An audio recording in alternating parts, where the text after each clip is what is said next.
ലോക്സഭാ തെരഞ്ഞെടുപ്പിൽ വടകരയിലെ വിവാദ കാഫിർ സ്ക്രീൻഷോട്ട് കേസിൽ നടക്കുന്ന SIT അന്വേഷണത്തിന് പിന്നിൽ രാഷ്ട്രീയ ലക്ഷ്യം എന്ന ആരോപണം ഉന്നയിച്ചിരിക്കുകയാണ് DYFI.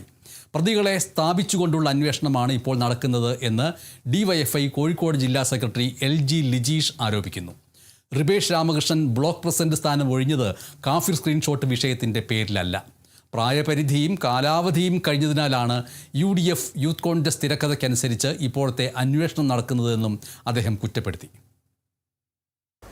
ഈ വിഷയവുമായി ബന്ധപ്പെട്ട അവിടുത്തെ DYFI നേതൃത്വത്തെ മുഴുവൻ സംശയത്തിൻ്റെ മുൾമുനയിൽ നിർത്തുക, പ്രതികളെ സ്ഥാപിച്ചുകൊണ്ടുള്ളൊരു അന്വേഷണമാണ് ഇപ്പോൾ നടക്കുന്നത് എന്നാണ് ഞങ്ങൾ മനസ്സിലാക്കുന്നത്.